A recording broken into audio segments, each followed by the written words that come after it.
Sacred Heart is proud to sponsor Pensacola Histories in recognition of the Daughters of Charity who brought their mission of care to Pensacola over 90 years ago.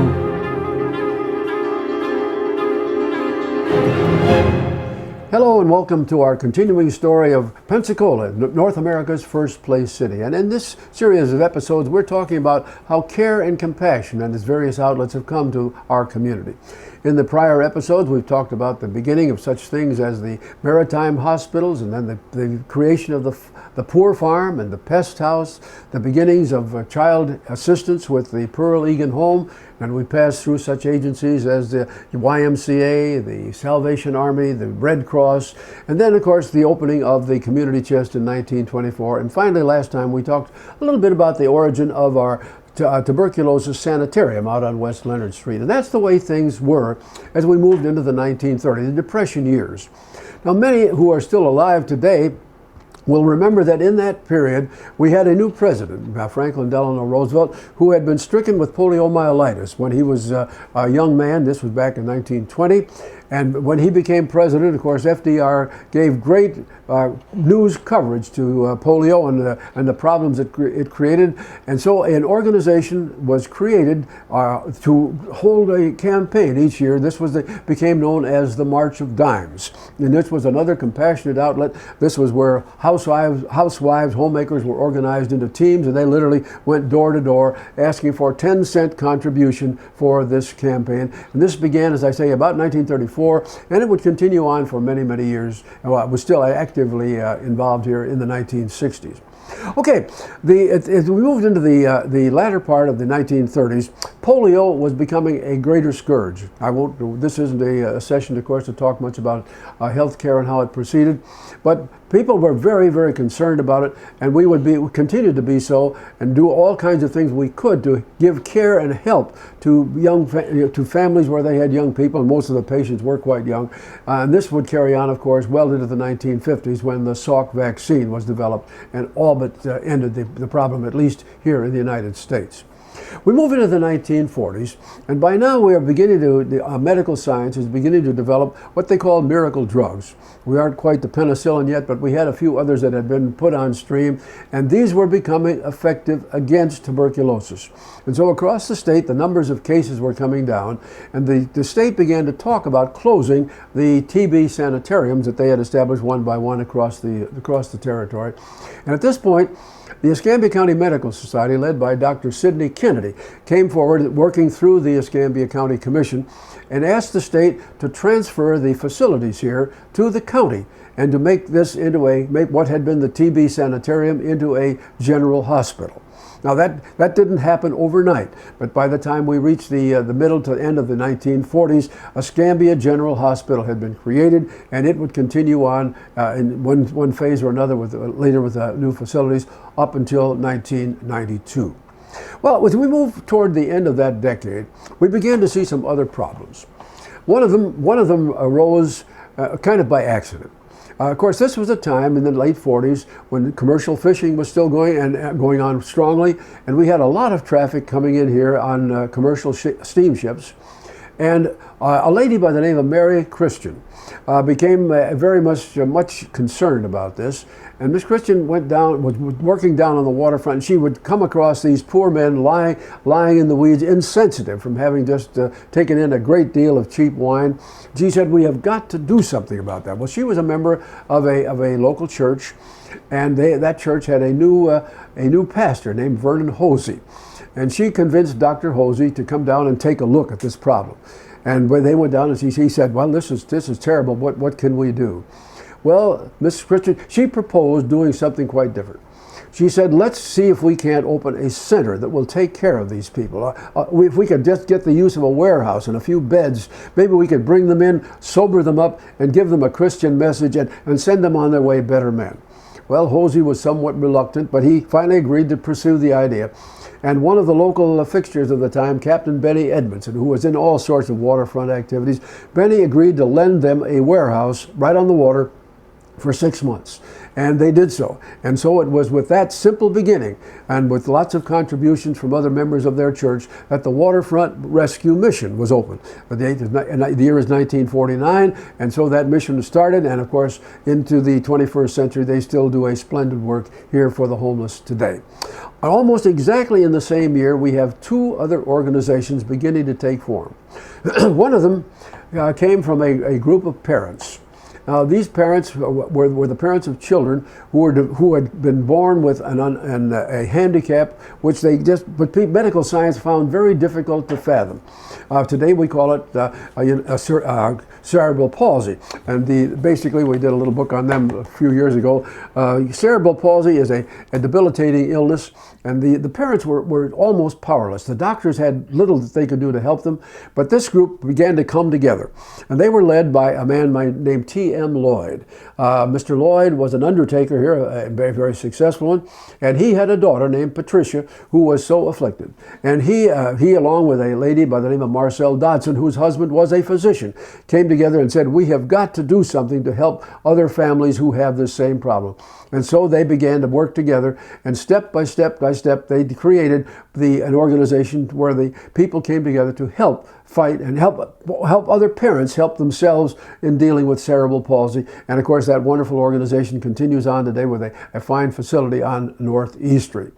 At almost exactly the same time, we have a second group of parents coming together, and these are parents, of course, who have a different form of physical disability among their children. The lady to whom we turn in this one was named Lucy Petrie.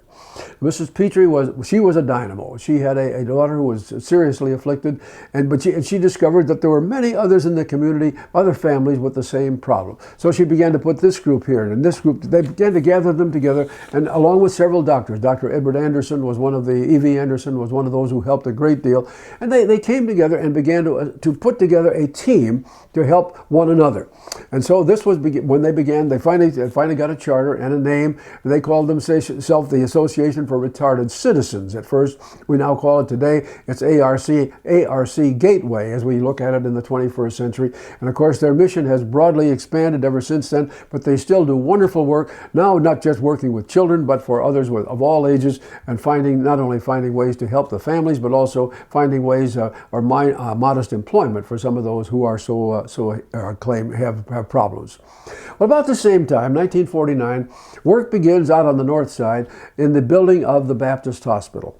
This, of course, had been the financing for this had been going on for almost 10 years.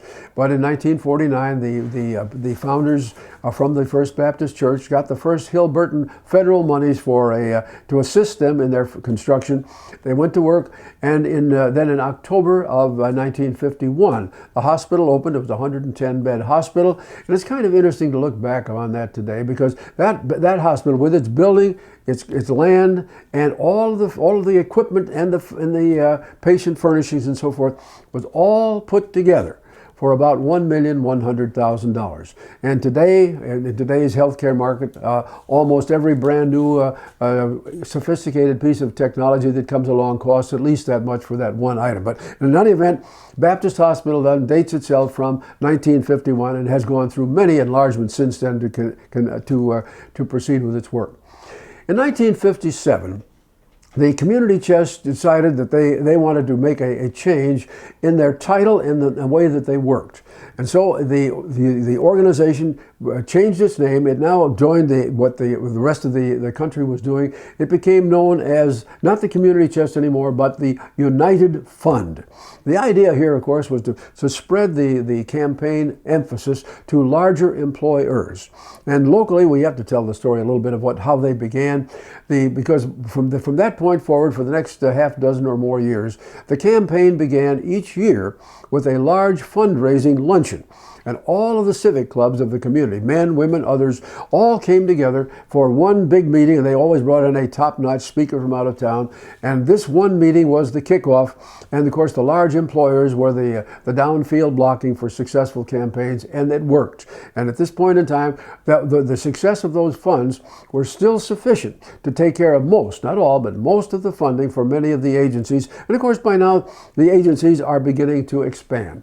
Because by the time we get to 1960, you begin to see more and more specialization begin to arise by disease.